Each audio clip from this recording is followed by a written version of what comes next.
Hey guys, tonight we're spending some time with Geraldine Largay, a 66-year-old retired nurse from Tennessee who stepped a few feet off the Appalachian Trail one quiet July morning to use the bathroom and could not find her way back.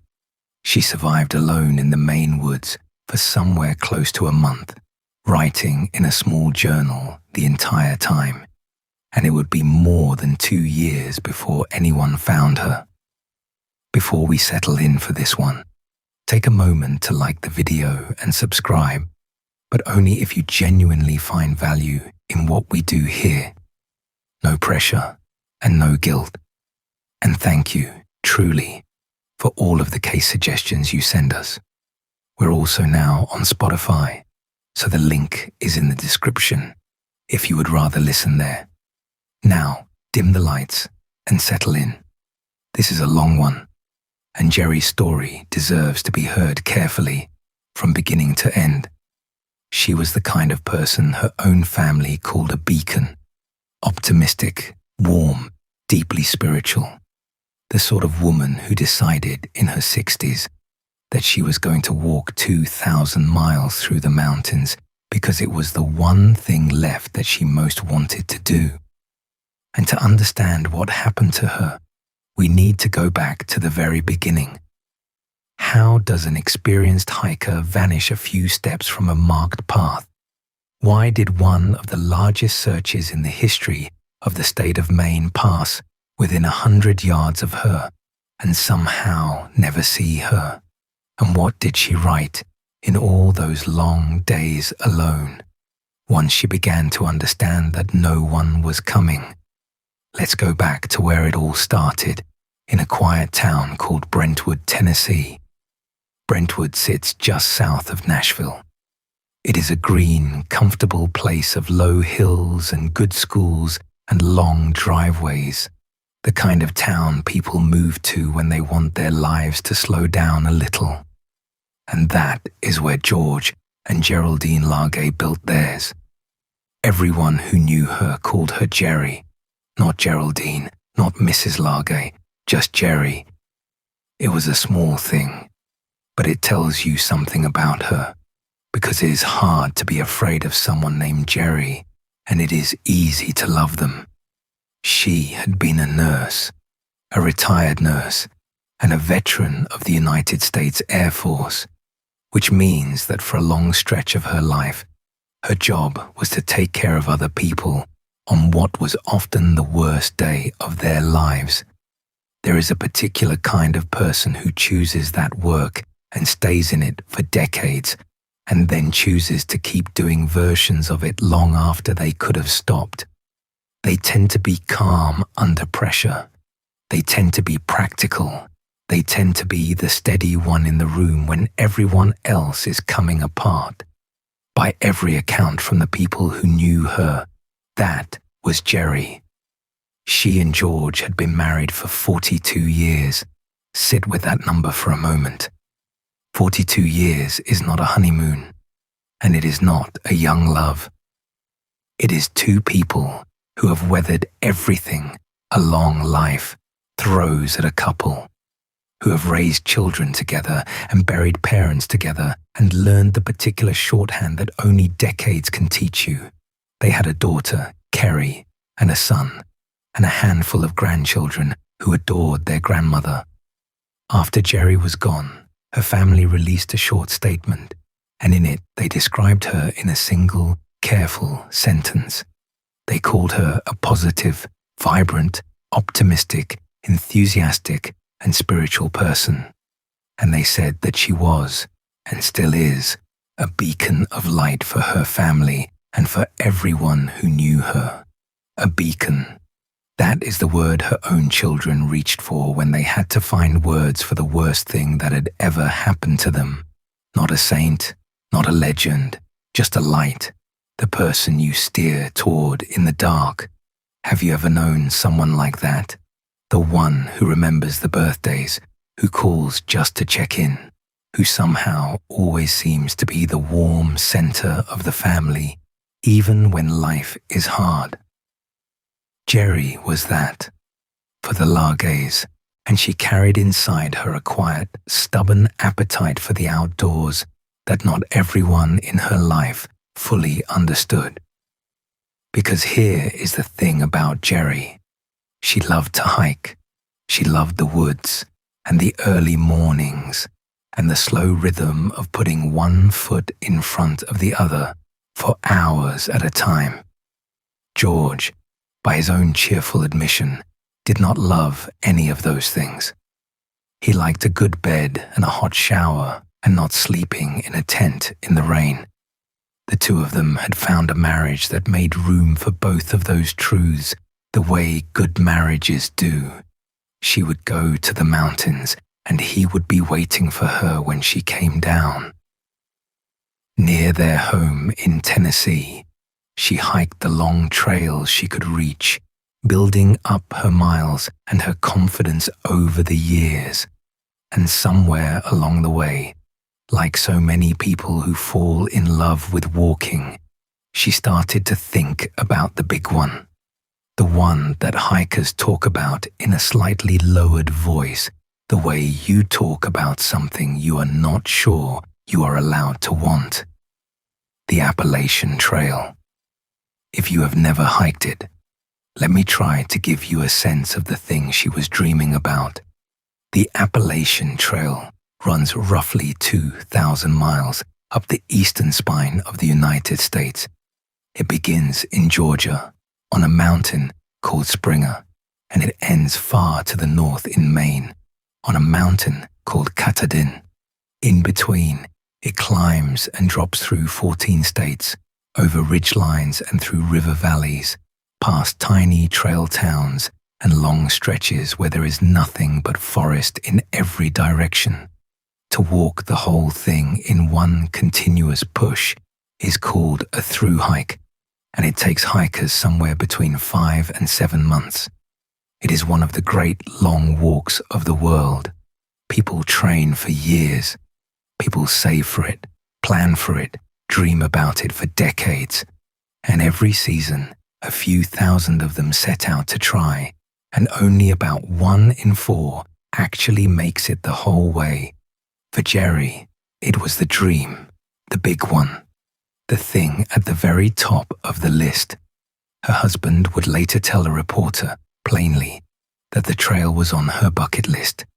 He said it the way you say something about a person you have known for 40 years, with a kind of fond exasperation. The ultimate hike for someone who really loves hiking, he said, is the Appalachian Trail. And she really loved hiking. Now picture the conversation that must have happened in that house in Brentwood. A woman in her 60s tells her husband that she wants to spend the better part of a year walking 2,000 miles through the mountains, and her husband, who does not hike, who would rather be just about anywhere than a wet tent in the woods, has to decide what to do with that. George decided to support her, not by hiking it himself, but by doing the thing he could do. There was a complication, you see. Jerry had an old back injury, and she could not comfortably carry a full pack for weeks on end, the way a younger through hiker might. So the plan they worked out was that George would help. He would drive. He would meet her at road crossings along the way with fresh supplies, with a hot meal, with a real bed in a motel every few days so she could shower and rest and do her laundry and start fresh. He put it in his own words later, and I think it is worth hearing, because it tells you everything about the kind of partnership these two had. He said that hiking the trail and sleeping in tents and wearing the same clothes for 3 and 4 days in the rain was not on his bucket list. But, he said, she needed to be supported on the hike because there were limits on what she could carry. So he simply had to say to himself, okay, suck it up. What is 6 months in the grand scheme of things? And so he did it.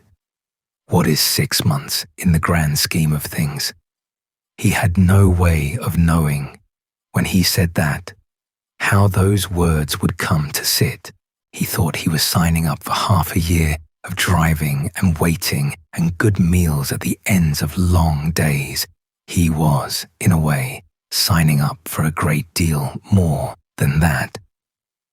There is one more detail about Jerry that I want you to hold on to, because it is going to matter, and because it is one of those small things that turns out to be the whole person in miniature. On the trail, everyone takes a trail name. It is a tradition almost as old as the trail itself. You do not usually pick your own. Often it is given to you by other hikers based on something about you, some quirk or story or habit. Jerry's trail name was Inchworm. By most accounts, she chose it for herself, and she chose it because of her pace. She was not fast. She was slow and steady, a careful, deliberate walker who covered the ground a little at a time, inch by inch, the way an inchworm crosses a leaf. She was not embarrassed by it. She named herself for it.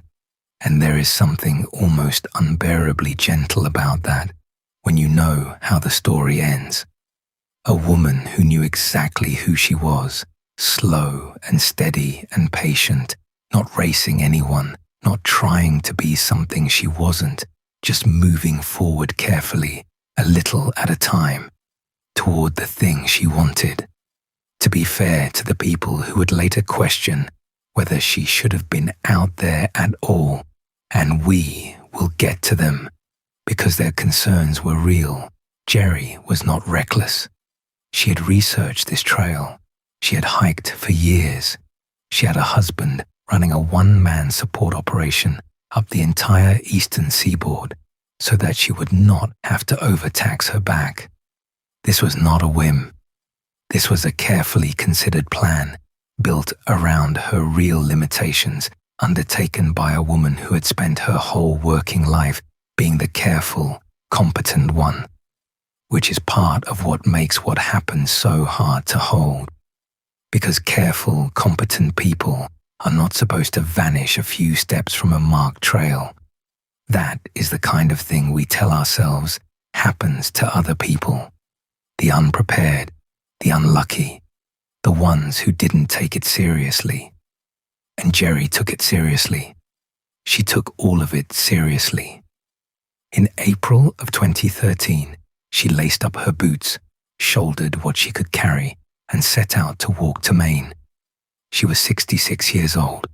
She had a dream, a careful plan, a husband who loved her enough to suck it up for 6 months, and a trail name that fit her like a glove. And for a while, for a long while, everything went exactly the way it was supposed to. Let's talk about the walk itself and the friend who started it with her. She did not start at the very beginning. This is a small detail, but it confuses people sometimes, so let me explain it. The most famous way to hike the Appalachian Trail is to start in Georgia in the early spring and walk north, chasing the warm weather all the way up to Maine, arriving in the early fall before the snow closes in on Katahdin. But there is another way to do it, and it is called a flip-flop. In a flip-flop, you start somewhere in the middle. You walk to one end, and then you flip back to your starting point and walk the other half in the other direction. People do it to avoid the crowds, to dodge the worst of the weather, to spread out their wear and tear on the land, and it was the way Jerry chose to do it. So she began not in Georgia, but at Harper's Ferry, West Virginia, which sits at the spiritual midpoint of the trail. It is a beautiful old town wedged into the crook, where two rivers meet, full of brick and history, and it is the unofficial halfway marker for through hikers. From there, the plan was to walk north, all the way up to Maine and the summit of Katahdin, and then, later, to flip back down and finish the southern half. She set out in the latter part of April in 2013, with the whole green corridor of the trail opening up ahead of her. And she did not set out alone. She had a friend with her, a woman named Jane Lee, and the two of them planned to hike that northern stretch together. There is something lovely about that image. Two friends in their later years, shouldering their packs, walking north into the spring. They had a rhythm. Lee was the faster of the two, and she would sometimes go on ahead and then stop and wait for Jerry to catch up.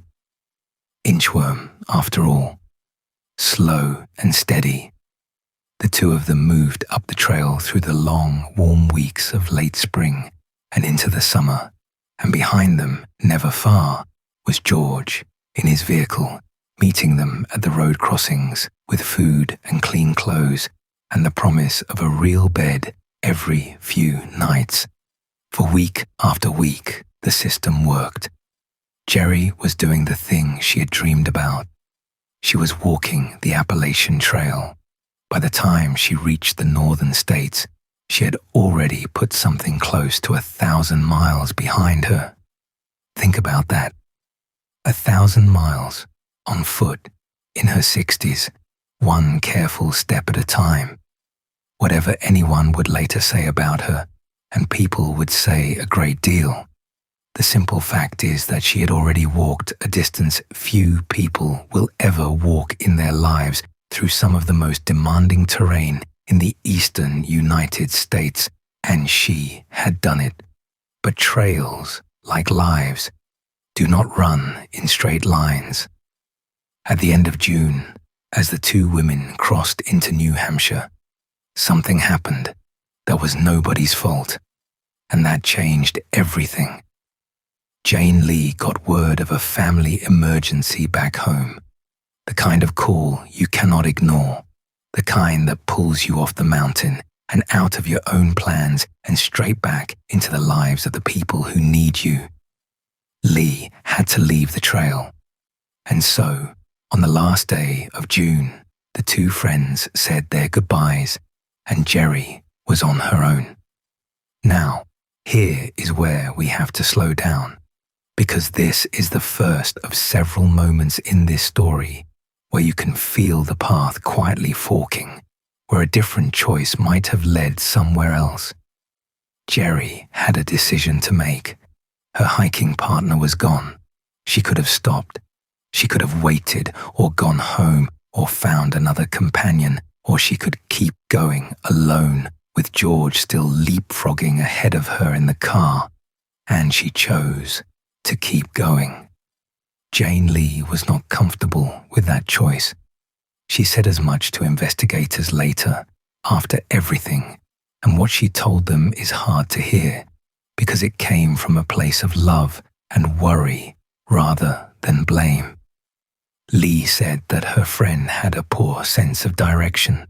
She said that Jerry sometimes struggled to read a map and a compass, that navigation did not come naturally to her. She remembered times on the trail when Jerry had taken a wrong turn, when Lee, walking ahead, had to double back and find her, once discovering that Jerry had been walking in entirely the wrong direction until someone helped her get oriented again. Lee was worried, plainly and deeply, that her friend was in over her head trying to finish the rest of this thing solo.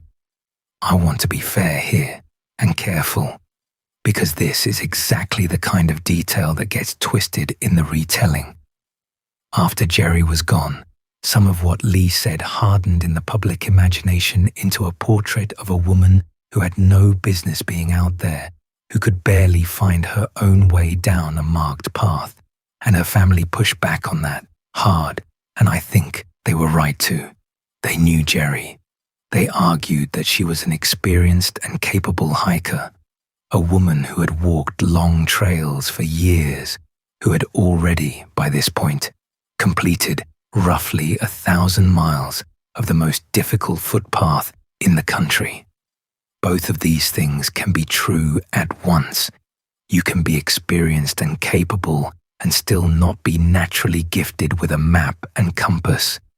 You can have walked 1,000 miles and still get turned around in the wrong patch of woods on the wrong day. Most of us are a mix of strengths and blind spots, and the cruelty of certain situations is that they find the one blind spot and press on it until it gives. So Jerry kept walking, north, through the White Mountains of New Hampshire, which are no gentle stroll, and then across the state line into Maine. And here, I need to tell you something about Maine, because the geography is not just background in this story. The geography is, in a real sense, one of the main characters. Maine is widely considered the hardest state on the entire Appalachian Trail. Hikers who have walked all 2,000 miles will tell you that the trail saves its cruelest stretches for the very end, as if to test whether you really meant it. The footpath in Maine is rugged in a way that is difficult to convey if you have not stood on it. It climbs over bare granite shoulders of mountains, drops into root-tangled hollows, crosses rivers and bogs, and threads through forests so thick and so deep that in places you cannot see more than a few yards in any direction. The woods of western Maine are not a manicured park. They are a vast, ancient, indifferent green, full of blowdowns and hidden holes and old logging scars, the kind of country where a person who steps off the path can be swallowed up almost instantly.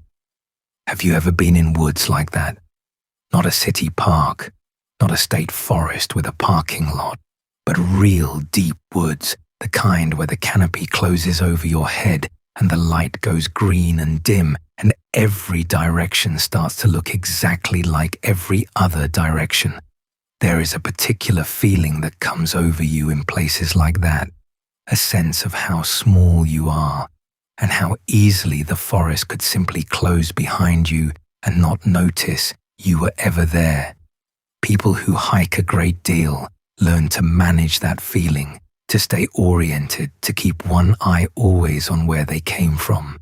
But the feeling is real, and it is patient, and it waits for the moment you stop paying attention. By the middle of July, Jerry had made her way into the western Maine mountains, into Franklin County, into a remote stretch of high country between two ski mountains called Saddleback and Sugarloaf. It is genuinely beautiful country up there, long views from the open summits, cool air, the deep quiet of the North Woods. She was getting close now. She had something like 200 miles left to reach Katahdin, the northern end, the great prize at the top of the map. After roughly 1,000 miles and 3 months on her feet, the finish line was finally starting to feel real. Let me put you up there with her for just a moment, on the kind of morning she would have been having in those last good days. You are walking north through the Maine woods in July. The air is cool and damp and smells of balsam and wet earth. Your boots are worn soft to your feet by now, 1,000 miles broken in. The trail is marked by white blazes, rectangles of white paint on the tree trunks, one every so often, leading you onward. You have learned to read them almost without thinking, your eyes drifting from blaze to blaze, the way you would follow streetlights home. The forest is loud with birds and the small, constant rustle of things you cannot see. Somewhere ahead, at the end of the day, there will be a shelter, a 3-sided lean-to where you can lay out your sleeping bag, and in a couple more days, at a road crossing, there will be George with a hot meal and a hug and a bed. You are tired in the good way. You are close. You are almost there. That is the world Jerry was living in the 3rd week of July 2013. A small, hard, beautiful world of white blazes and balsam and the slow accumulation of miles. She had been on the trail since April. She had walked through 5 states on her own after Jane Lee left. She was, by any measure, a woman in the middle of accomplishing something the rest of us only ever talk about. Her plan for the coming days was specific, and we know it now in detail. On the morning of Sunday, the 21st of July, George dropped her at a trailhead near Saddleback to begin what was supposed to be a short, ordinary multi-day push. She would walk north, sleeping in the shelters along the way, and in 3 days' time she would come down to a road, State Route 27, where George would be waiting to pick her up and take her into town for a rest. It was a route she had every reason to expect she could walk, a handful of miles a day, on a marked trail, in country she had been moving through for weeks. The last time George saw his wife that morning, she walked away from the car and into the trees, the way she had 100 times before. He had grown used to this by now. The goodbyes at the trailheads, the way she would disappear into the green and then reappear, on schedule, a few days later at the next road. There was no reason on earth to think this time would be any different. It is one of the quiet horrors of stories like this one. The moment that turns out to be the last ordinary moment never announces itself. It looks exactly like all the ones before it. A woman shoulders her pack, waves to her husband, and walks up a trail into the woods on a summer morning. And the morning is just a morning, right up until it isn't. Let's talk about what happened the next day, the day everything went wrong. Monday, the 22nd of July, 2013, began like any other day on the trail. Jerry was at a shelter called the Poplar Ridge Lean-To, a simple structure of logs with 3 walls and a sloping tin roof, the kind of place hikers stop to sleep or rest or wait out the rain. There was a fire pit nearby. The morning was ordinary, and on that ordinary morning, another hiker, a stranger passing through, happened to take a photograph. That photograph would become important in a way no one could have guessed at the time, because it would turn out to be the single clearest piece of evidence anyone would have for a very long time. It shows Jerry near the lean-to, alive, in the early light, a 66-year-old woman on a summer morning near the end of a long and beautiful walk, with no idea that this was the last image of her that the world would ever have. It is a strange and tender thing, that picture. Just a hiker at a shelter, the most ordinary photograph imaginable, and then the most precious one. After that morning, the plan was simple. Jerry would walk north, roughly 8 miles, to the next shelter, the Spalding Mountain Lean-To, where she would spend the night.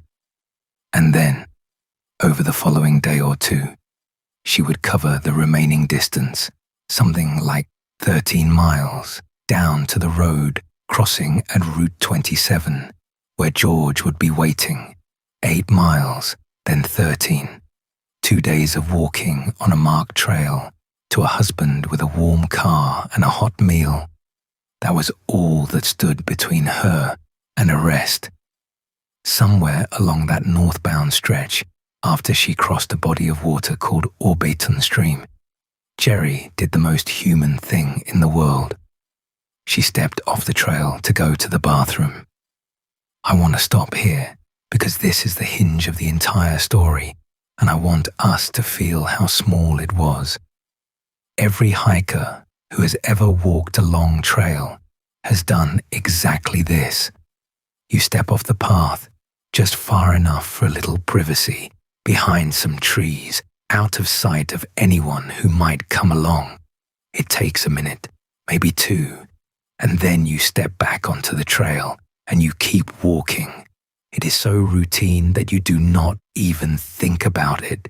It is not a decision. It is not a risk. It is just a thing your body needs, handled the way you have handled it 1,000 times. Picture it. You are deep in the Maine woods. The trail is behind you, a few steps back through the trees. You take care of what you came to take care of. And then you turn around to walk back to the path. But the woods, here, are dense.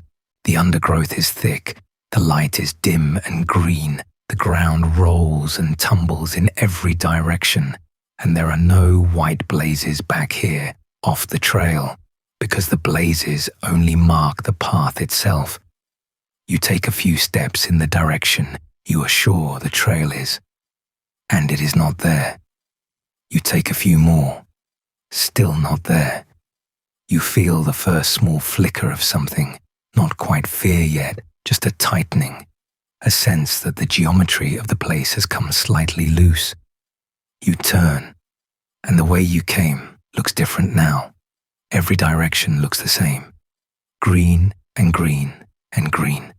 That is, as best as anyone has ever been able to reconstruct it, how it began. There was no fall, no storm, no wild animal. A woman stepped a few feet off a trail to relieve herself, and when she turned to come back, the path was gone, and the woods had closed around her like water. She did not panic, at least not in the way the word usually means. What she did, in those first hours, was think. She was a nurse, remember? She was the steady one. She reached for her phone. At 11:01 that morning, Jerry typed a text message to George. The wording of it has stayed with me since I first read it, because of how calm it is, how practical, how much it sounds like a competent person managing a problem rather than someone coming apart. She wrote that she was in some trouble. She had gotten off the trail to go to the bathroom, she said, and now she was lost. She asked if he could call the Appalachian Mountain Club, the organization that helps maintain that part of the trail, to see if a trail maintainer could come and help her. She told him she was somewhere north of a woods road, and then she signed it the way she signed everything to her husband, the way she had been signing little notes to him for more than 40 years, with hugs and kisses. It is such a steady message. There is no terror in it. There is a woman who has hit a snag and is calmly asking for the right kind of help from the right people. Call the trail club, she says. A maintainer can probably sort this out. She is not even asking for a rescue. She is asking for a hand. But the message did not go through. This is the detail that turns the whole thing from a misadventure into a tragedy, and I need you to understand it fully because everything that follows hangs on it. In that part of the Maine woods, in that deep terrain between the mountains, there was essentially no cell phone signal. None. The text Jerry typed, that calm and careful request for help, simply sat on her phone, undelivered. It did not reach George. It did not reach anyone. It was a message in a bottle, dropped into a sea with no current, going nowhere. And here is the part that is almost too much to bear. Jerry did not know that. She had no way to know that her message had failed. To her, she had done the responsible thing. She had contacted her husband, told him exactly what was wrong, and asked him to make a phone call. In her mind, help was now on its way. She had every reason to believe that somewhere out there, the wheels were already turning, that George was already on the phone, that a trail maintainer was already lacing up his boots to come and find her. She tried again. Over the next hour and a half, she sent the same kind of message again and again, something like 10 more times, the last attempt a little after noon. None of them went through. Later still, she seems to have tried to send a blank message, perhaps just to see if anything at all would transmit. That failed too. Every single attempt vanished into the same dead air. When you stay with that for a moment, it becomes almost unbearable. A woman is standing in the woods, holding her phone up, pressing send, again and again and again, watching for some sign that the message has gone out, and getting nothing, and trying again, and getting nothing. She is doing everything right. She's staying calm. She's communicating. She's asking for help, and the help is not coming, not because anyone refused her, but because her words were never heard. The smart thing, the thing the experts will tell you when you are lost in the wilderness, is usually to stop, to stay put, to stay where you are and let the searchers come to you, because a moving target is far harder to find than a stationary one, and because a lost person who keeps walking tends to walk themselves deeper into trouble. And in the beginning, this is more or less what Jerry tried to do, but she also believed reasonably that her phone was her lifeline, and that if she could just get to higher ground, she might catch a signal, and her messages might finally fly. So she began to move, slowly, carefully, in the way that made sense to her, generally westward and upward, looking for a rise of land where the bars might appear on her screen. The next day, Tuesday, the 23rd of July, she tried again. In the late afternoon, she composed another message to George. This one was a little more worried, a little more urgent, but still, even now, remarkably composed. She told him she had been lost since the day before. She believed by now that she was a few miles off the trail. 3 or 4 miles, she guessed. She asked him to call the police to find out what she should do, and again, she signed it with hugs and kisses.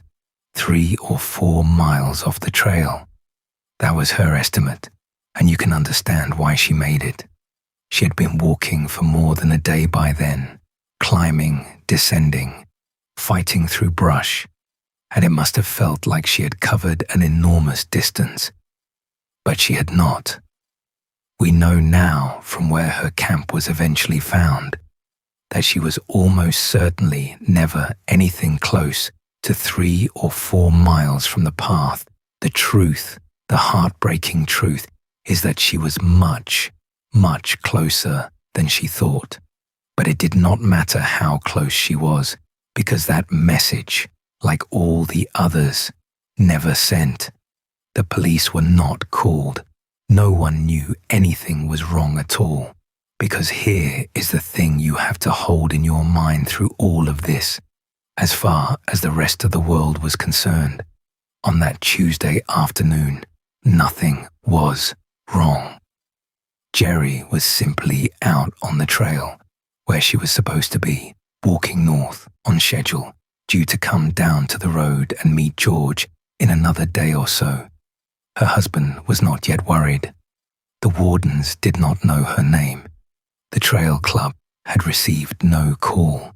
While Jerry sat in the woods believing that a rescue was already underway, that George had her messages, that help was coming, the truth was that she was completely, utterly alone, and no one on earth yet knew it.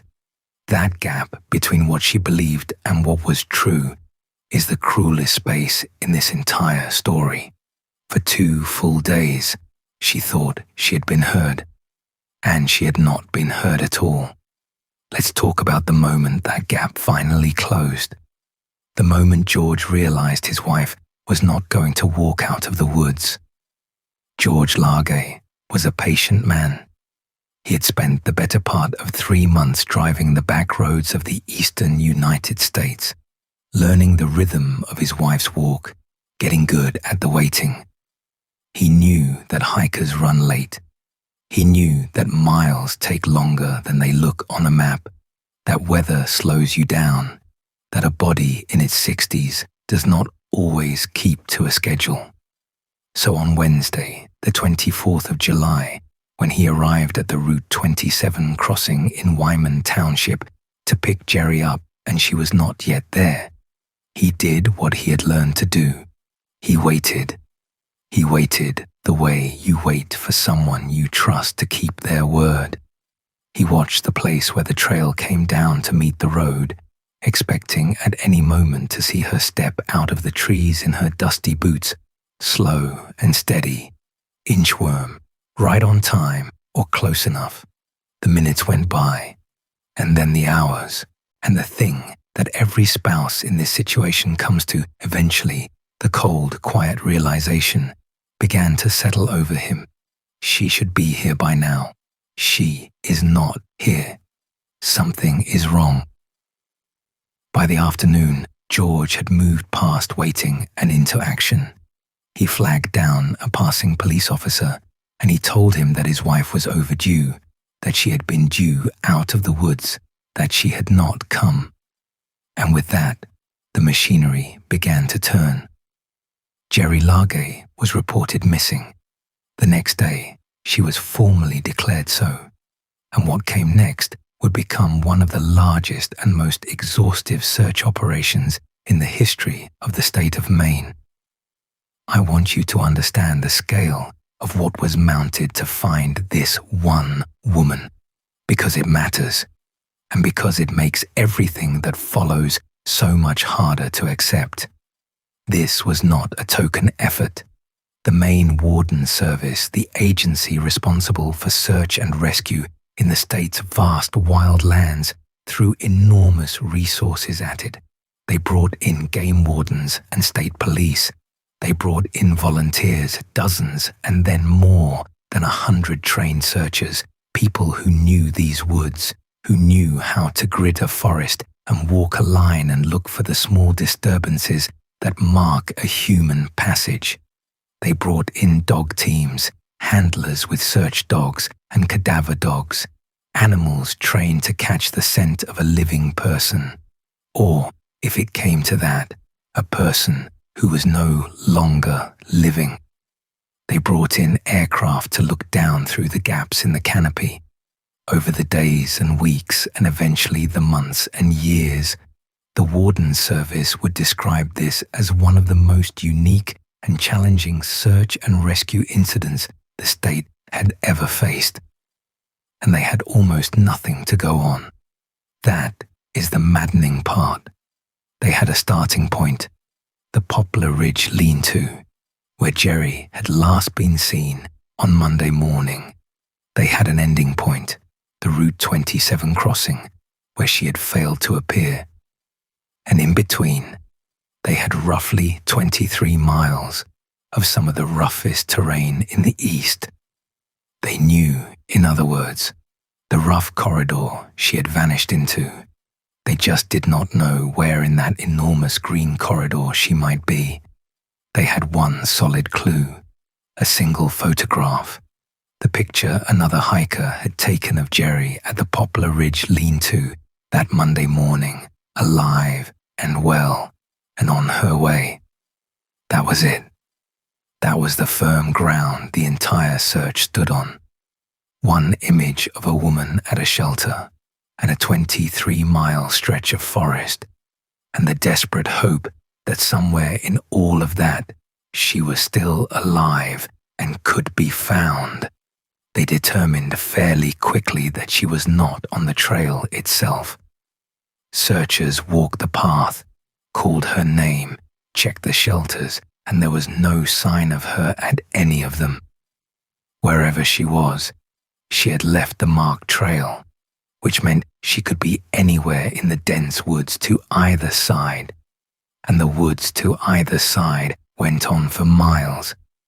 Have you ever tried to find something small in a place that is very large? A ring dropped in tall grass, a child's toy somewhere in a wide field. Multiply that by an unimaginable factor.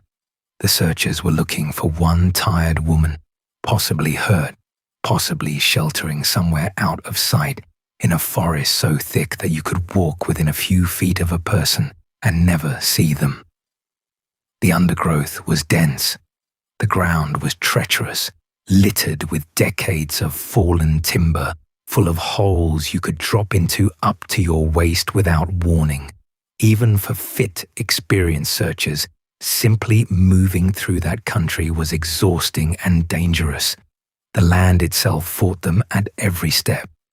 To be fair to the wardens, and I think we have to be, because they were genuinely trying, this was close to a worst-case search environment. If Jerry had vanished in open country, on a mountainside, in a place with long sight lines, they very likely would have found her in a day. But she had vanished into exactly the kind of terrain that defeats searches.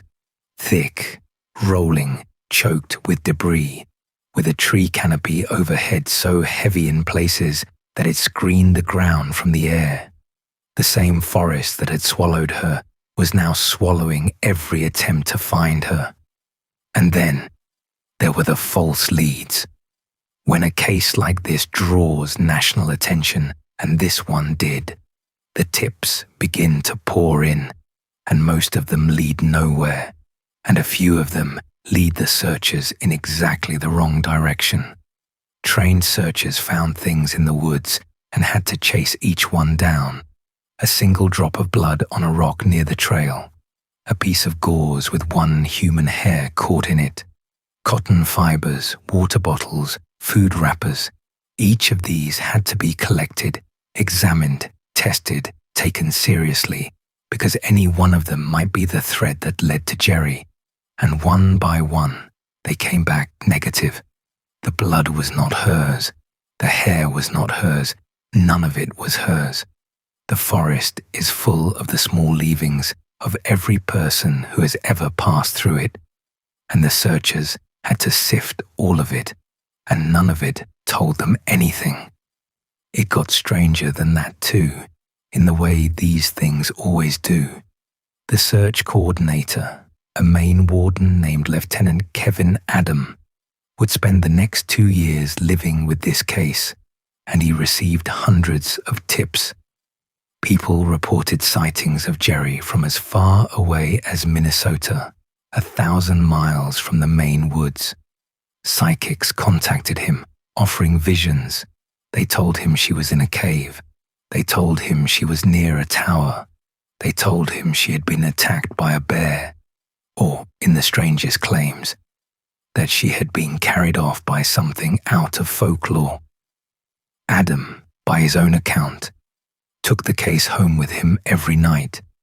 He had sleepless nights turning it over, sorting the plausible from the impossible, trying to find the one true signal in all that noise.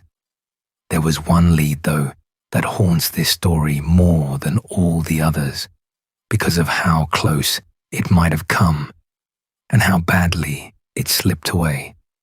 At some point during the search, the owner of an inn in the area got in touch with the wardens.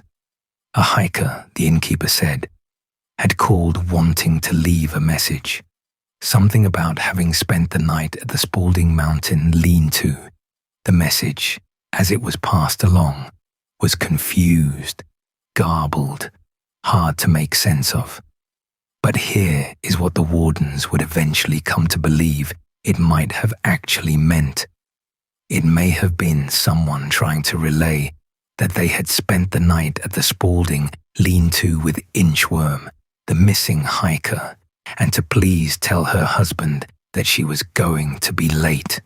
Sit with that for a moment, but sit with it carefully, because we genuinely do not know what it meant, and it would be wrong to build too much on it. If that message meant what the team later suspected it might have meant, then somewhere in those first days, someone may have crossed paths with Jerry or with word of her and tried to pass it along, and the message arrived so scrambled that no one could act on it in time. Or it may have meant nothing at all, a crossed wire, a misremembered name, a coincidence. The honest answer is that no one can say for certain. But the possibility of it, the idea that a true word about her might have been spoken and simply not understood, is the kind of thing that keeps a search coordinator awake for years. Meanwhile, there was a particular cruelty unfolding in the geography that no one yet understood.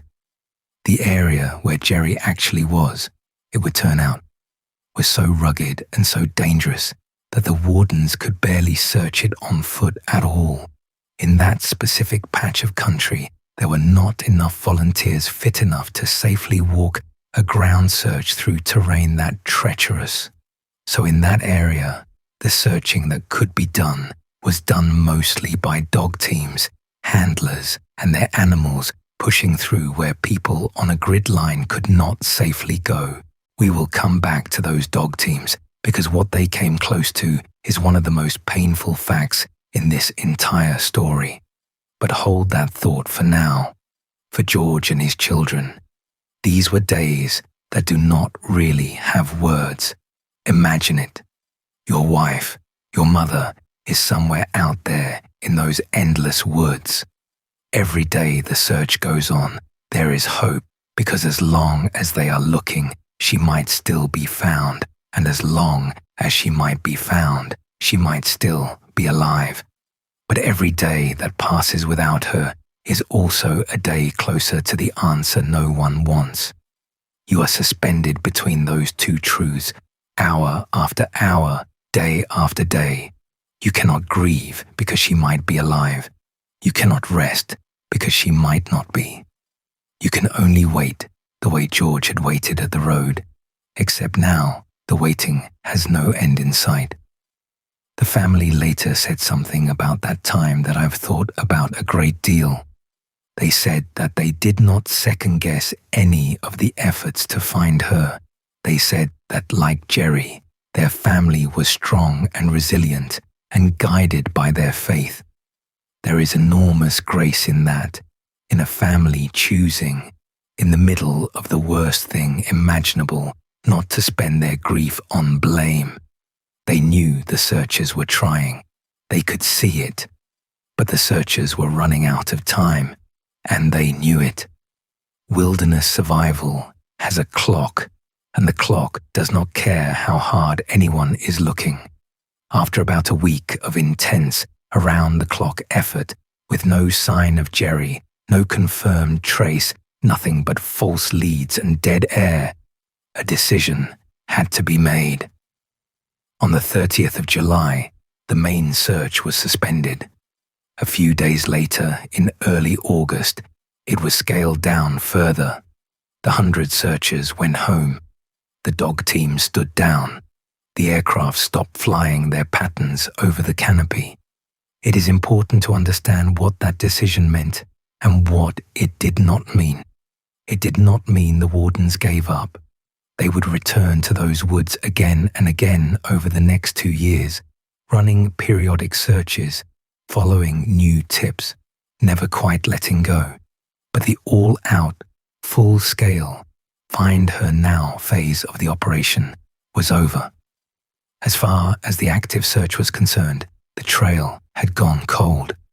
And here is the fact that I have not been able to shake since I first learned it, the fact that sits at the very dark center of this story. When that search was called off, at the end of July and the beginning of August, Jerry Largay was still alive. She was out there, in her camp, in the woods that the searchers had just stopped searching. She was writing in her journal. She was trying to stay alive.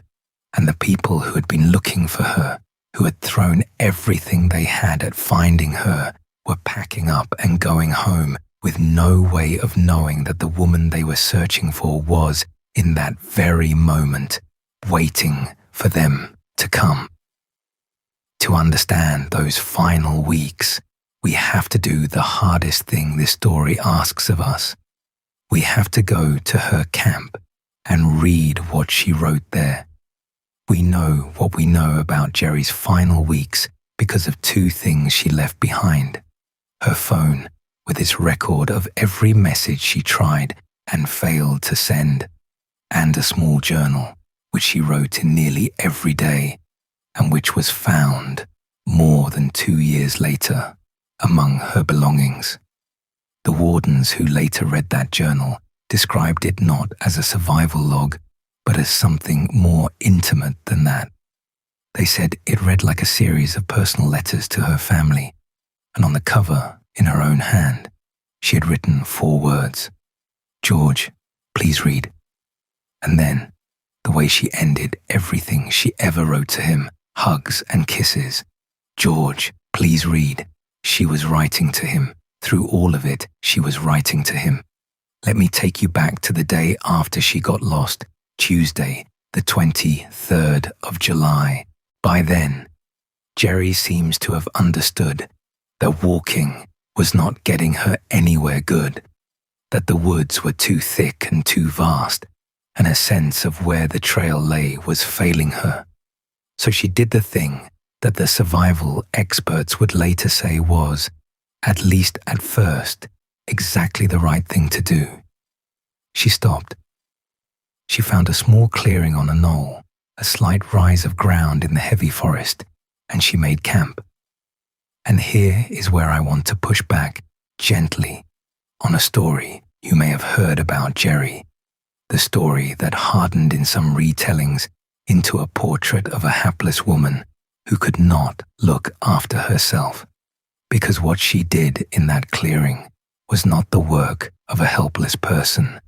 She set up her tent, she laid out her sleeping bag, she made use of her rain gear and of an emergency blanket, a thin sheet of reflective mylar of the kind that experienced hikers carry for exactly this reason, to hold in body heat. She built herself a sleeping platform, a raised bed of dirt and pine needles to keep herself up off the cold, damp ground. She had some food with her and water and her camping supplies, and she rationed and managed what she had. She made herself a small, ordered camp in the middle of a vast disorder, and she settled in to wait for the rescue she still believed was coming.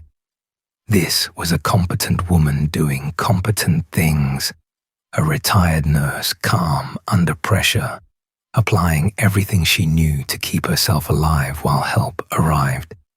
The tragedy is not that she did everything wrong. The tragedy, in many ways, is that she did so much right, and it still was not enough, because the one thing she could not do was make her phone work, and the one thing she did not know was that no one knew where she was. She kept trying. Even after she made camp, she did not simply give up on the phone. The records show she made more attempts to reach George in the days that followed, including a set of attempts toward the end of July. She would, it seems, leave her camp and climb toward higher ground, looking for a signal, holding her phone up to the sky, pressing send and getting nothing, and then making her way back to her small shelter on the knoll, day after day, always with the same result, always the same silence. And every day, or nearly every day, she wrote. We do not have the full text of everything she wrote, and frankly, I am glad we do not, because those words belong to her family and not to us. But we know the shape of it. The journal provided a running account of her days, her thoughts, her activities, from the time she got lost through the early days of August, and then, after a gap, one final entry, dated later still. The wardens were careful and respectful about how they described it. They told us it was a timeline of her thoughts and her activities. They told us it read like letters home. A woman, alone in the woods, writing to the people she loved, because writing to them was a way of being with them, even now, even here. Have you ever kept a journal in a hard time? There's something the act of writing does. It steadies you. It gives shape to the formless dread of a long, frightening stretch of hours. It is a way of saying, I was here, this happened, I am still myself. I think that is part of what Jerry was doing on that knoll, holding on to herself, keeping her own company in the only way she could. marking the days so that the days did not blur into one endless green nothing. There is also evidence found at her campsite of something that breaks my heart in a different way. At some point, Jerry tried to set fire to the trees near her camp, not out of confusion, out of strategy. A column of smoke is one of the oldest signals a lost person has, a way to say to the sky and to any aircraft passing over, "I am here. Come and find me." She was trying to make herself visible. She was trying to send up a flag from the bottom of that green ocean, and the woods of Maine in summer are damp and living trees do not easily burn, and so that signal, like all her others, went unseen. Think of the patience in that, the refusal to simply lie down. A woman in her 60s, lost, frightened, running low on food, and still she is problem solving. Still she is trying the next thing, and the next, the phone, and then the higher ground, and then the fire. And then, when none of it works, the journal, the daily discipline of writing to George and Kerry, of staying present, of holding on. But the body has limits, and the woods are patient, and the help was not coming. As the days stretched into a second week and then beyond, Jerry's situation became something she could no longer manage her way out of. Her food would have run low and then run out. The strength that had carried her 1,000 miles up the trail would have begun, slowly, to leave her. And somewhere in there, with a clarity that I find almost impossible to comprehend, Jerry seems to have understood that she was not going to be found in time, that the rescue she had been waiting for, day after day, was not going to come. And on the 6th of August, she wrote the entry that, more than anything else, has made the world remember her name. I am going to read it to you in full, because she meant for it to be read, and because every word of it is hers, and because it is, I think, one of the most dignified things a frightened person has ever written. She wrote, "When you find my body, please call my husband George and my daughter Kerry. It will be the greatest kindness for them to know that I am dead and where you found me, no matter how many years from now. Please find it in your heart to mail the contents of this bag to one of them. Read that again in your mind and notice what it is and what it is not. It is not a cry of terror. It is not anger. It is not even really about her. It is, from first word to last, about the people she loved. When you find my body," she does not say if, she has accepted what is coming. "Please call my husband George and my daughter Kerry." She is making sure they will be told. It will be the greatest kindness for them to know that I am dead and where you found me. She is thinking, even now, especially now, about their pain, about how much worse it would be for them never to know, to be left forever in the not knowing. No matter how many years from now, she has grasped somehow that this might take a very long time, and she's making her peace with that and trying to spare her family the agony of an open question. Please find it in your heart to mail the contents of this bag to one of them. She wants them to have her things, her journal, her phone, the words she has been writing to them. She wants the letters to reach home. That is not the writing of a confused or helpless woman. That is the writing of a wife and a mother and a nurse, someone who has spent her whole life thinking about other people's pain and trying to ease it, doing that one last time for the people she loved most, from the floor of the Maine woods. The same day she wrote that note, the activity on her phone came to an end. There were a couple of final attempts, a couple of messages that appeared to have been deleted, and then nothing more from the phone. But the journal went on a little longer. There were entries through around the 10th of August, and then a gap, and then one last entry dated the 18th, more than 3 weeks after she had stepped off the trail to go to the bathroom on that ordinary Monday morning. I want to be careful and honest with you about the timeline here, because the sources are not perfectly certain, and I would rather tell you the truth than tell you a tidy number. What we can say with confidence is that Jerry survived alone in that camp for at least 19 days. The journal proves that much beyond doubt. The final dated entry, the one marked the 18th of August, suggests she may have held on closer to 26 or 27 days, though even the wardens noted some uncertainty about the precise accuracy of that last date.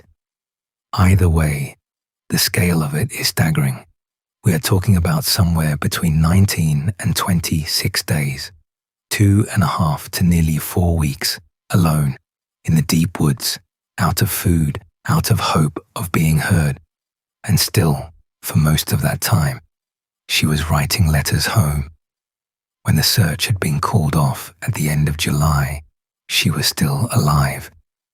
When the calendar turned to August, she was still alive, still writing, still climbing toward higher ground to hold her phone up to an empty sky. For weeks after the world had largely stopped looking, Jerry Largay was alive in those woods. That is the fact that I cannot get past. The largest search in the state's history had come and gone, and she was still there, waiting. The medical examiner would later determine, as gently as such things can be put, that Jerry died of what the report called inanition. It is a clinical word for a simple and terrible thing. Exhaustion from lack of food and water, made worse by long exposure to the elements. The report noted that she died, it appears, in the warmth of summer, in her sleeping bag, inside her zip tent. Her death was ruled accidental. There was no foul play. No one harmed her. She was not attacked. The woods did not take her in some dramatic, violent way. She simply ran out of the things a body needs slowly over a long time, while doing everything she could think of to stay alive and to stay connected to the people she loved. She died in the small, careful camp she had built for herself, in the sleeping bag she had laid out, inside the tent she had pitched, on the platform of pine needles she had made to keep herself off the cold ground.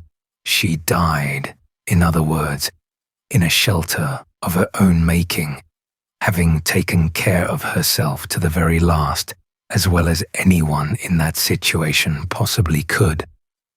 And then the woods, which had hidden her so completely, closed over her camp and held it, undisturbed, for more than 2 years. But before we get to how she was finally found, we have to sit with the questions, because Jerry's story leaves behind a handful of questions that even now do not have comfortable answers. And the people who know those woods have been turning them over ever since. There is a way of looking at tragedies like this one that I find more honest and more humane than the usual rush to find someone to blame. The people who study disasters and accidents for a living often talk about a system of causes rather than a single cause. The idea is that catastrophes almost never come down to one mistake by one person. Instead, they happen when a whole series of small things, each one survivable on its own, line up in exactly the wrong order, so that every safety net that should have caught the person has a hole in it in precisely the same place. When you look at Jerry's story that way, you stop asking whose fault it was, and you start asking a sadder and more useful question. How many things had to go wrong in a row for this to happen? And the answer is a great many. Pull any single one of them out of the line, and Jerry very likely comes home. So let's go through the questions carefully and fairly, one at a time. The first question is the one everyone asks first. How does an experienced hiker get so completely lost so quickly, such a short distance from a marked trail? It seems impossible on its face. The trail was right there. She had stepped only a little way off it. And the honest answer begins with the woods themselves. We have to keep coming back to that, because it is the thing people who have not stood in that terrain cannot quite believe. The forest in that part of Maine is so dense, so visually uniform, so full of rolling, broken ground that the few steps you take off the path can genuinely erase your sense of where the path was. There are no landmarks. There is no horizon. There is just green in every direction, identical green, and the ground does not run flat and true but tumbles and folds so that the way back is never a straight line. Add to that what her friend Jane Lee had said about her, gently and out of worry, that Jerry was not naturally skilled with a map and a compass, that her sense of direction was not strong, and add to that the specific stretch of trail she was on. We know she had recently crossed a body of water called Orbiton Stream, and the best reconstruction suggests that somewhere after that crossing she made a wrong turn. The exact point where she left the trail has never been pinned down, but you can see how it might have gone. A woman who finds navigation difficult in terrain that erases your bearings makes one wrong turn, steps off the path in a spot where the way back is not obvious, and within minutes is genuinely, hopelessly lost a stone's throw from safety. It is not a failure of effort. It is the cruel mathematics of dense woods and a difficult day. And remember, she did not believe she was close. Her own texts tell us that she thought she was 3 or 4 miles off the trail. She felt, after all that walking and climbing and fighting through brush, that she had gone a very long way, but she had not. Her camp, when it was finally found, was startlingly close to the trail. Some accounts put it at roughly 3,000 feet, a little over half a mile. Others describe it as a couple of miles by the rough, roundabout path she would have had to travel. Either way, she was vastly closer than she thought she was, and that gap between how far she felt she had gone and how near she actually was is its own small heartbreak.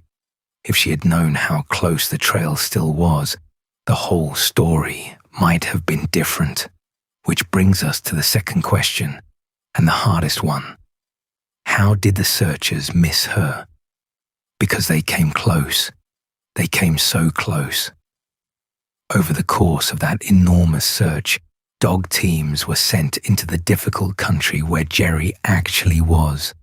And not once, but on 3 separate occasions, a canine search team came within about 100 yards of her campsite.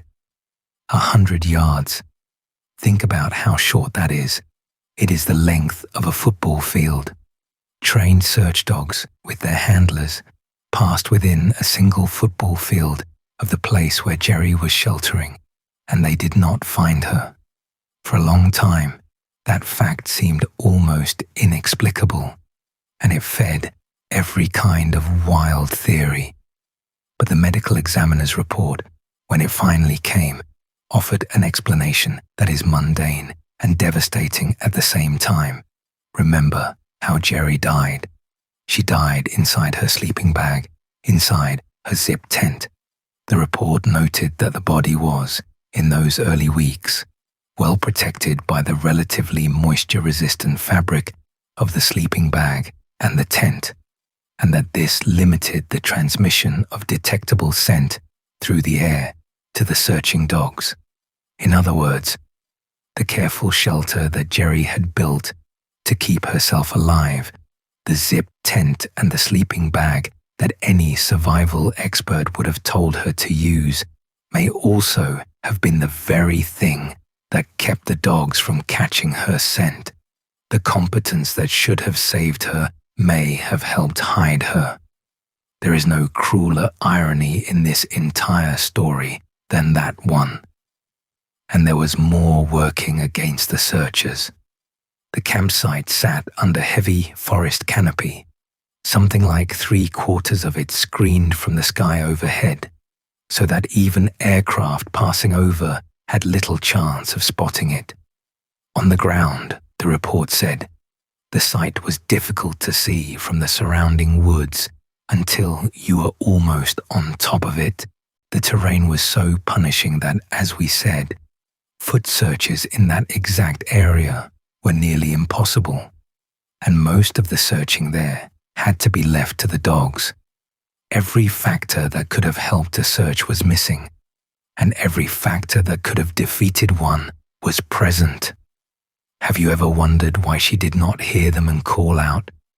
When you learn that searchers came within 100 yards, the mind goes immediately to that.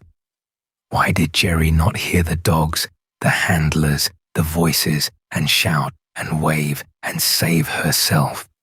And here we reach the edge of what anyone can know. It is possible the dog teams passed during a stretch when Jerry was already too weak to hear or to call out. It is possible the wind and the dense forest swallowed the sounds in both directions, so that neither party knew the other was there. It is possible the timing was simply unbearably wrong, that they came near on a day when she could not respond. We do not know. That is the honest answer.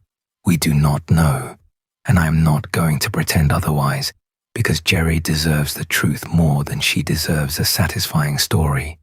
The third question is the one that gives this case the strange, bitter quality that has fixed it in so many people's minds. Of all the places in the vast Maine woods for Jerry to end up, she ended up just inside the boundary of land owned by the United States Navy. And not just any land. This was the site of a remote military survival school, a place the Navy uses for what is called survival, evasion, resistance, and escape training. It is where service members are taught how to stay alive in exactly this kind of wilderness, how to move through it undetected, how to evade train trackers in deep forest. Some of the most skilled wilderness survival and tracking instructors in the country work in those very woods. And within roughly 100 yards of that school's boundary, a lost grandmother from Tennessee was quietly dying, undetected, for weeks. I want to be careful here, because this detail has been spun in some corners into elaborate theories, and there is no good evidence for any of them. There's no indication that the Navy or its training had anything to do with Jerry's death. She was not harmed by anyone. What the location gives us is not a conspiracy. It is an almost unbearable irony, the kind that fiction would not dare to invent. A place built around the art of surviving and evading in the wilderness, staffed by experts at finding people who do not want to be found, and a woman who desperately wanted to be found, slipping through all of it unseen. It is the sort of thing that makes you understand why people reach for cosmic explanations, even when the truth is simply that the woods are very large and very indifferent, and luck ran the wrong way. The fourth question is the gentlest one to ask and the hardest to sit with, and I want to handle it with care, because it would be easy to turn it into a list of things Jerry should have done differently, and I am not going to do that. It would not be fair, and it would not be kind, and it would not even be accurate. But it is worth understanding the small margins involved. According to investigators, Jerry's navigation tools that day were limited. She is reported to have been carrying a paper map and a small keychain compass, the kind of inexpensive compass that is not built for precise wilderness navigation, and there are reports that a satellite locating device, a transponder of the sort that can broadcast your position and call for help even where there is no cell signal, had been left behind in a hotel room rather than carried on the trail. If those reports are accurate and a device like that had been in her pack and switched on that morning, it is very possible that none of the rest of this would have happened. Her location would have been known almost at once, but I would ask you to resist the urge to judge her for that. Every hiker who has ever lived has left something behind, has carried the cheaper tool instead of the better one, has set out on a routine day without the gear they would have wanted on a catastrophic one. We do these things constantly, all of us, and almost always we get away with it, because almost always the catastrophic day never comes. Jerry had the bad luck that the day came. That is not a character flaw. That is just the terrible lottery of it. And there is one more piece of this question, maybe the most haunting of all. Some who know that country have pointed out that Jerry may have had a way out that she never found. Her camp, for all that it felt so deep in the wilderness, was not actually far from civilization, if you knew which way to go. Below her knoll, the experts noted, the terrain opened up.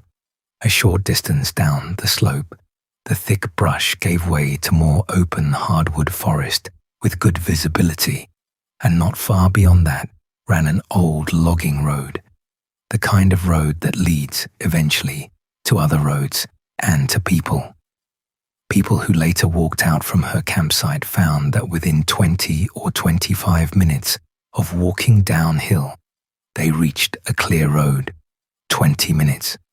There was, in other words, a path back to the world that may have been within reach if only she had known it was there. So why did she stay? Here, again, I want to defend her, because the answer is that she did the responsible thing. The standard wilderness advice, the advice that saves far more lives than it costs, is that if you are lost, you should stay put and let the searchers come to you. A person who keeps moving is harder to find and more likely to get hurt. Jerry stayed put, at least at first, because that is what a careful, sensible person is told to do. And she had every reason to believe that searchers were already coming, because in her mind, she had reached George. She had sent the texts.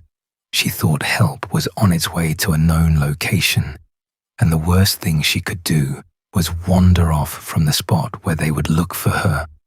Her decision to stay was not foolishness. It was, given everything she believed to be true, exactly right. The problem was never her judgment. The problem was that the one fact she was missing, that her messages had never been delivered, that no one knew where she was the one fact that would have changed everything. That is the system of causes, a difficult navigator in terrain that erases your bearings, makes a wrong turn, the cheaper compass instead of the better one, the locating device left behind, the dead cell zone that swallowed every plea for help, the sealed tent that hid her scent from the dogs, the heavy canopy that hid her from the sky, the terrain too rough for foot searchers, the sensible decision to stay put made on the basis of a rescue she believed was underway, and that was not. Any one of those undone, and Jerry likely walks out of those woods, all of them together in that order, and she did not. There is no villain in that list. There is only a string of ordinary misfortunes that happened this one time, to fall into a line. For 2 years, that line held, and in those 2 years, a different kind of story was unfolding, far from the woods, in the lives of the people who loved her. Before we get to how she was found, we have to spend some time in the long, terrible space in between. Let's talk about the waiting. It is easy, when you tell a story like this one, to jump straight from the search being called off to the moment of discovery, as if the time between them did not happen, as if it were a blank space on a calendar. But that time did happen, and for the Largay family, it was its own ordeal, slow and grinding and without end. From the late summer of 2013 until the autumn of 2015, more than 2 years passed, and during all of it, George and Kerry and the rest of the family lived in a place that has no name, not grief exactly, because grief needs a death to grieve, and they had no body, no confirmation, no certainty, and not hope exactly, because hope grows thinner with every passing season. They lived in the grey country between the two, the country of the missing, where you cannot bury someone, and you cannot wait for them either, where every phone call might be the answer and never is. Imagine that life.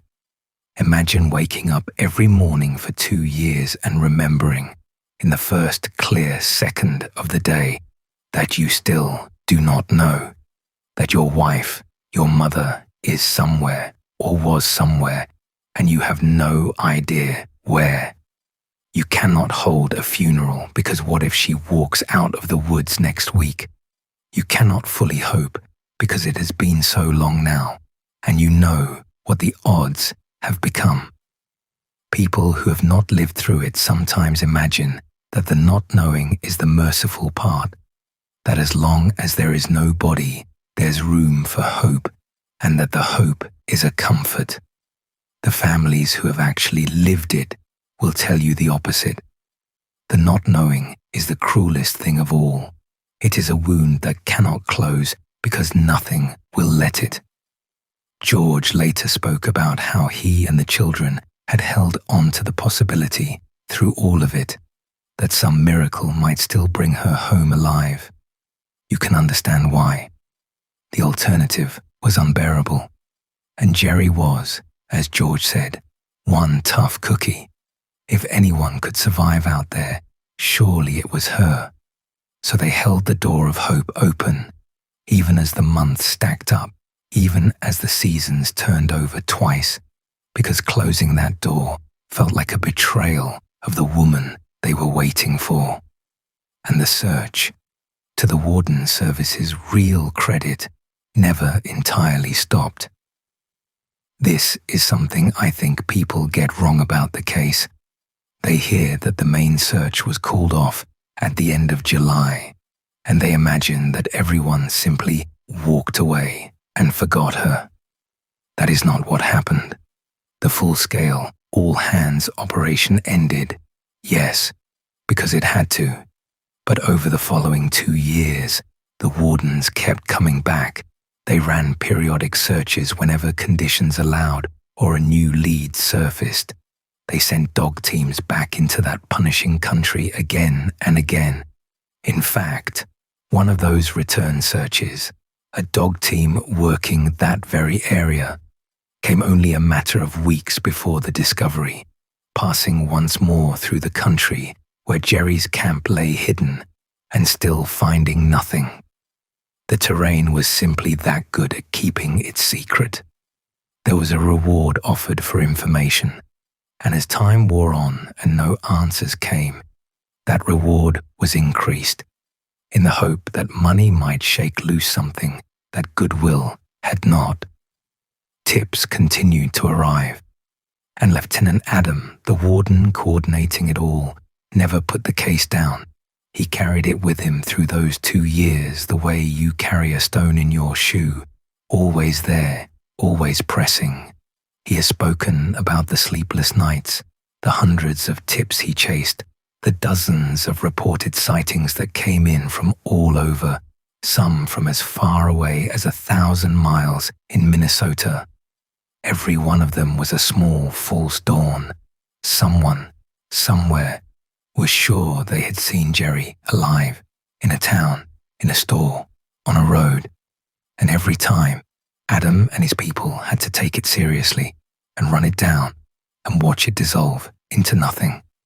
The first anniversary came in July of 2014, a full year, and still no Jerry. Searchers went back into the Maine woods around that grim milestone, scouring the trail and the forest beside it once again. And once again, they came out with the same flat, awful verdict. She is not there, not anywhere they could reach. The national press, which had largely moved on, circled back for the anniversary, and for a little while the questions were everywhere again. How does this happen? How does an experienced hiker vanish a few feet off a famous, well-traveled trail in the modern age with phones and helicopters and search dogs and simply never turn up? People could not let it go because it frightened them. Because if it could happen to Jerry, careful and capable and supported by a husband running her resupply, then it could happen to anyone. And in the absence of answers, people did what people always do with a vacuum. They filled it with theories. In the hiking forums and the comment sections and the quiet conversations among people who knew that country, the speculation ran in every direction. Some were convinced she must have fallen into one of the deep holes that pocked that forest floor, hidden under decades of fallen timber, swallowed whole. Some wondered darkly about foul play, about whether someone on or near the trail had harmed her, though there was never any evidence of it. Some fixated on the one detail that seemed too strange to be coincidence: the Navy survival school whose land bordered the search area, and spun it into something sinister. Some reached, as people do, for the supernatural, for Bigfoot and curses, and the idea that the Maine woods themselves swallow people who do not belong. The fascination became a small, dark legend in the world of long-distance hikers. The cautionary tale told around camp stoves, the name that came up whenever anyone asked, half joking and half not, what is the worst that could happen out here? But none of the theories were true. The truth, all that time, was simpler and sadder and just out of reach. Jerry was not abducted. She was not the victim of foul play. She was not taken by anything out of folklore.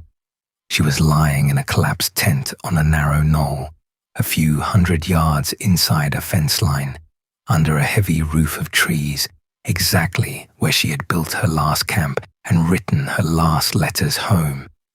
She had been there the whole time, through the first search and the suspension, and the first anniversary and the second summer, and all those return trips by the dog teams. She had been there, waiting to be found, while the world argued about what might have become of her. For the family, those 2 years took a toll that is hard to measure. You cannot grieve properly without an end. You cannot move forward without knowing. They lived suspended, getting up each day, going through the motions of a life with a hole torn out of the center of it, never able to set it down. And the strangest cruelty of all is that somewhere in those 2 years, they crossed an invisible line. There came a point, though no one could have known exactly when Jerry was no longer waiting to be rescued, but waiting to be found. When the question quietly changed from where is she to where is her body, and the family lived on the wrong side of that line for a long time, without knowing they had crossed it, still hoping for a homecoming that the woods had already made impossible. That is the space they lived in for 26 months. And it might have gone on far longer than that. It might have gone on for years more, or forever. The terrain had defeated everyone who went looking on purpose. If Jerry was ever going to be found, the bitter truth is that it was probably not going to be by someone who was looking for her at all.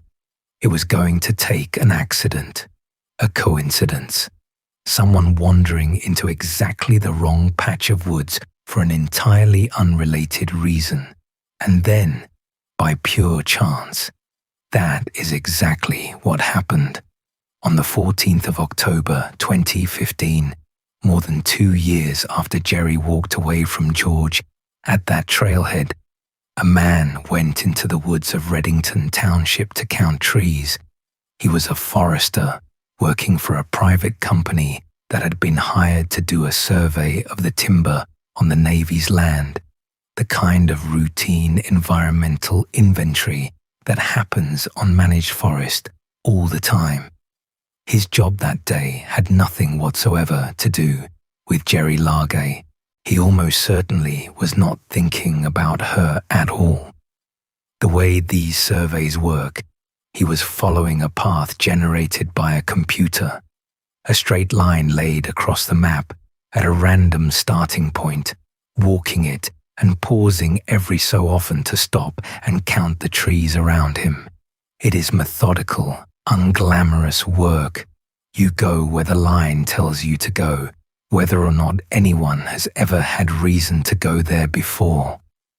The line took him onto a narrow knoll, about 100 yards inside the boundary of the Navy property, and at his third stop, in a place no searcher had ever quite reached, in country so rough that the official searches had never been able to put people on the ground there, he looked up from his trees and saw something that did not belong.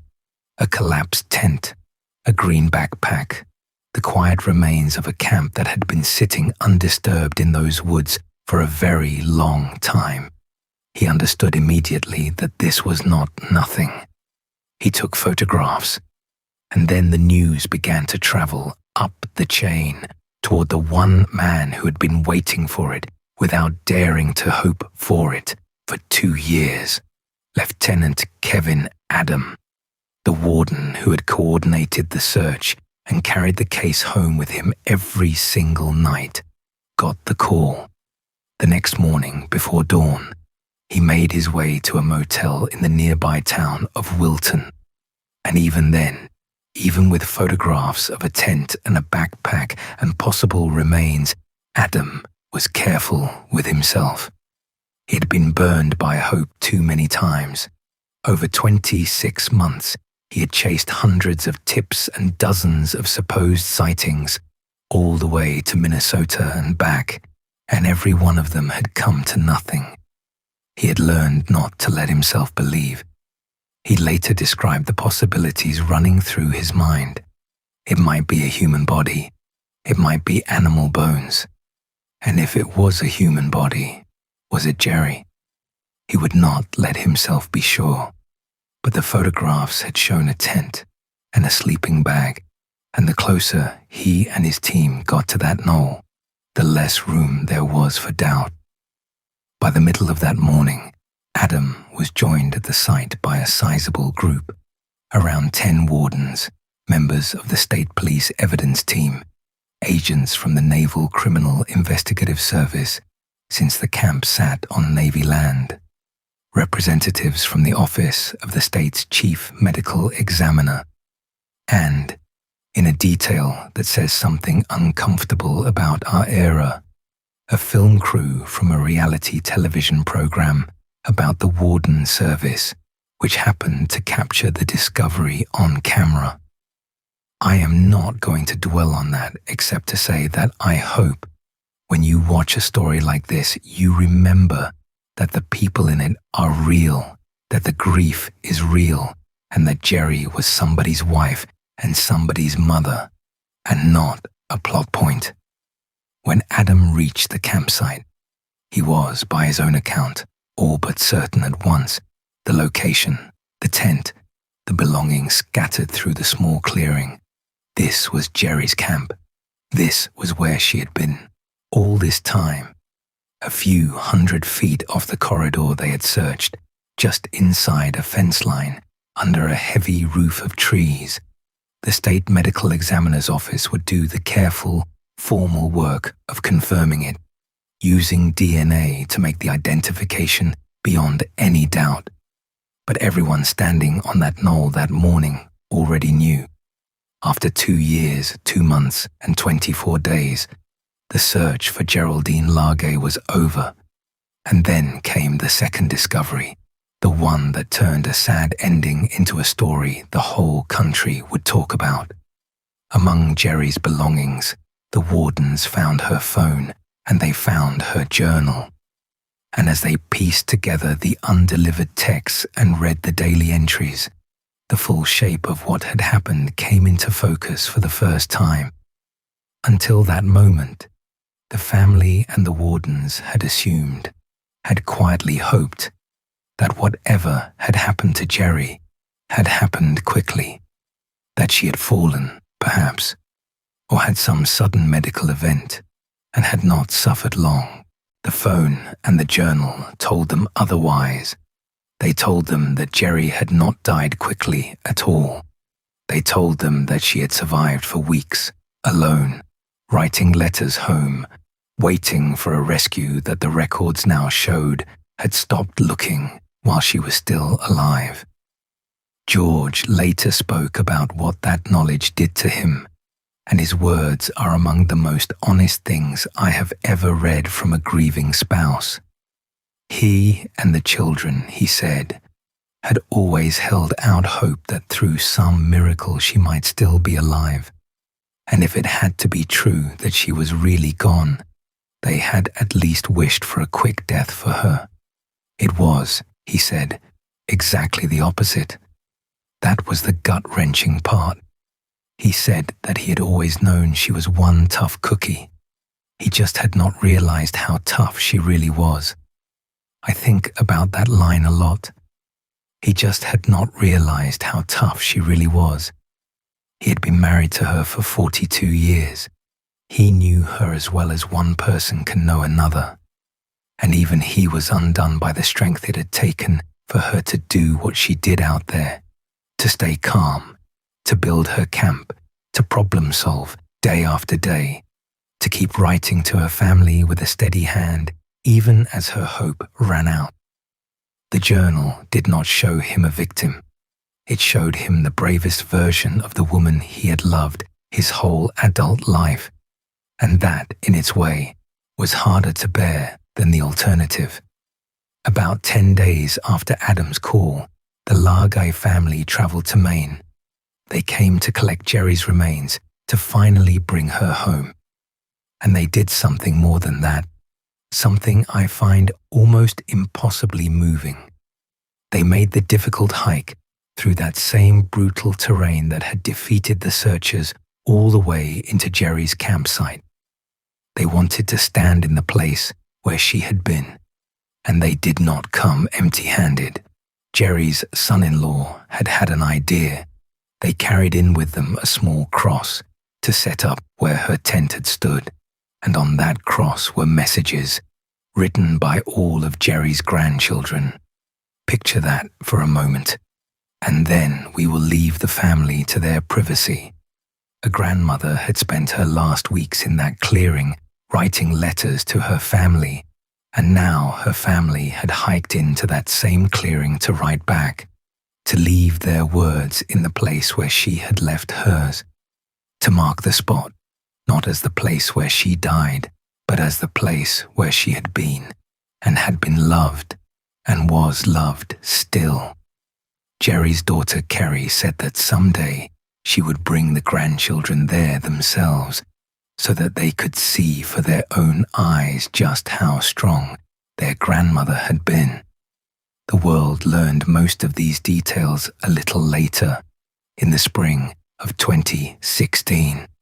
Several major news organizations had filed public records requests for the Warden's Services file on the case, and in late May, the Wardens released it. More than 1,500 pages of documents, the texts, the journal entries, the note from the 6th of August, and the story, which had been a sad local mystery and then a closed case, exploded back into the national consciousness. It was everywhere.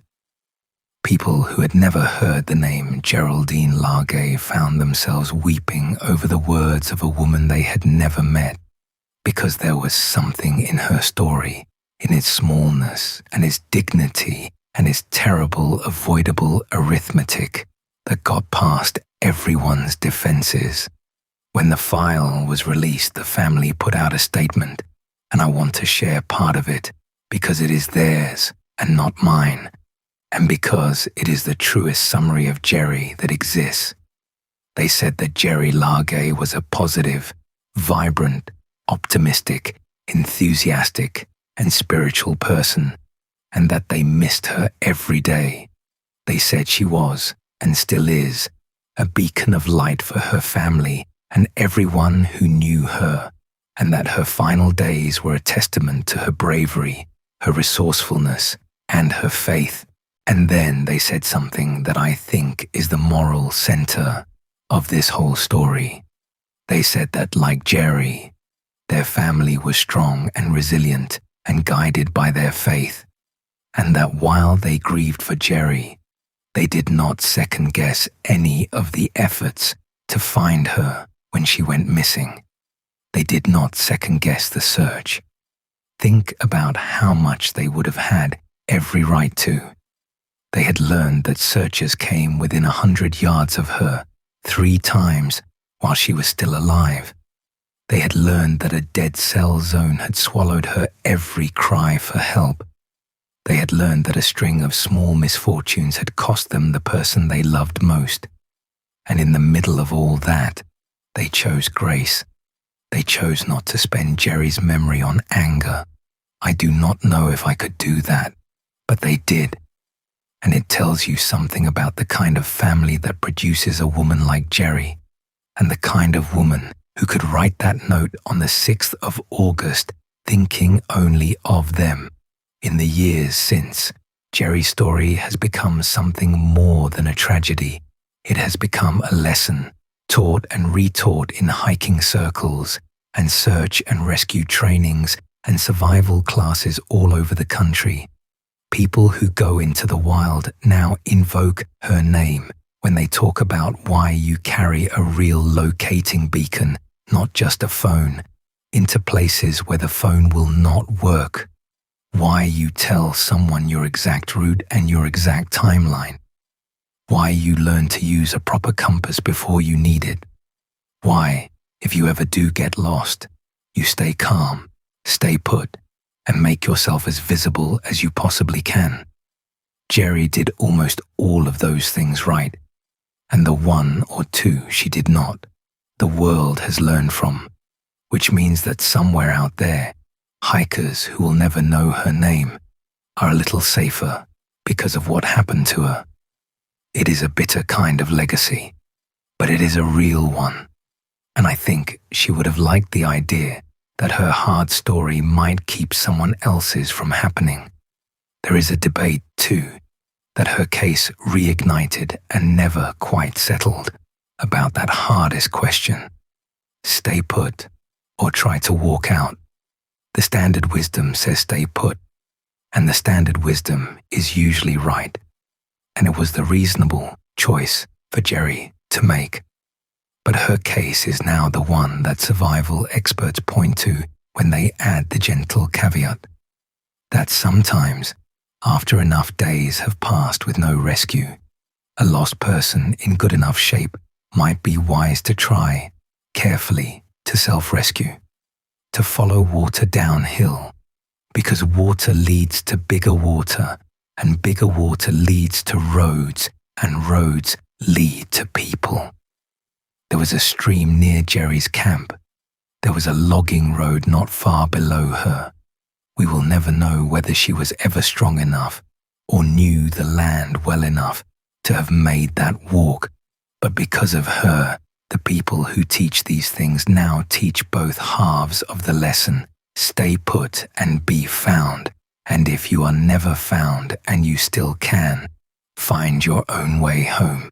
Which leaves us, at the end of all of it, with the only thing that really matters, not the lessons, not the questions, not the terrible arithmetic of the search, just Jerry herself. Here is where the case stands today, stated plainly. Geraldine Largay got lost after stepping off the Appalachian Trail to use the bathroom on the 22nd of July, 2013. She survived alone in the Maine woods for at least 19 days and likely closer to 26, sheltering in a small camp she built herself and writing daily letters to her family. Her undelivered texts and her journal tell the story of those final weeks. She died of exhaustion and exposure in her sleeping bag inside her tent. Her remains were found by a forester entirely by accident more than 2 years later, in October of 2015. Her death was ruled accidental. There was no foul play. The mystery of what happened to her is, in the end, solved. The harder questions, the ones about how the margins came to be so thin, will never fully close. But I do not want to leave you with the case file, because behind all of it, beneath the texts and the timeline and the terrible arithmetic of a search that came within 100 yards, there was a real person, a retired nurse who had spent her life taking care of people on their worst days, a wife of 42 years, married to a man who did not even like hiking, but who drove the back roads of the eastern seaboard for months so that she could chase the one dream she had left. A mother and a grandmother, the warm center of a family that called her a beacon. A woman so steady that even at the end, lost and frightened and out of hope, she wrote not about her own fear, but about sparing her family the agony of never knowing. When you find my body, she wrote, please call my husband George and my daughter Kerry. It will be the greatest kindness for them to know. Even then, especially then, she was thinking of them. She named herself Inchworm because she was slow and she knew it, and she was not ashamed of it. Slow and steady, patient, careful, covering the ground a little at a time, never racing anyone, just moving forward toward the thing she loved. And there is something in that, I think, that is worth carrying out of this story and into your own life. Jerry was not the strongest hiker on the trail, or the fastest, or the most skilled with a map and compass. She was just a woman who loved the woods and decided, in her 60s, to go and walk 2,000 miles through them, because life is short and the trail was right there, and she wanted to. Most of us spend our whole lives putting off the inchworm walk, the slow, patient pursuit of the thing we actually want, telling ourselves we will get to it later when there is more time. Jerry did not put it off. She went. She got nearly 1,000 miles into the dream before the woods took her, and she met the end of it with a grace that humbled even the man who had loved her for half his life. Have you ever wondered what you would write if it were you out there with the days running down and no rescue coming? Most of us would like to believe we would write something brave, something selfless, something that thought of the people we love before it thought of ourselves. Jerry actually did it. She showed us what that looks like, not in a movie, not in a story someone made up, but for real, in a small journal on a knoll in the Maine woods, in handwriting that grew, we can only imagine, weaker as the days went on. George, please read. Hugs and kisses. To the very last line, she was writing home. So tonight, as you think about Jerry's story, I would ask you to do 2 small things. The first is practical, and she would want it because she spent her life keeping people safe. If you love someone who goes into the wild, or if you go yourself, take her lesson with you. Carry a real way to call for help, not just a phone that will fail you where you need it most. Tell someone exactly where you are going and exactly when you will be back. Learn the land before you trust it with your life. These are not morbid precautions. They are acts of love. for the people who would have to wait and wonder and live in the grey country if the worst ever came. And the second thing is simpler than that. Just remember her, not for how she died, alone, a few hundred yards from a path she could not find, but for how she lived, for the 1,000 miles she walked, for the husband who sucked it up for 6 months because he loved her, for the grandchildren who hiked into the deep woods to leave their words where she had left hers, for the slow, steady, patient way she moved through the world and toward the things she wanted, one careful step at a time. Geraldine Largay made it almost all the way home, and in the end, her family brought her the rest of the way. She's not lost anymore. She's remembered, and tonight, so that her long walk meant something to one more person who never knew her, she is remembered by you. Rest easy, Inchworm. You were found, and you were loved, and you were so much stronger than anyone ever knew.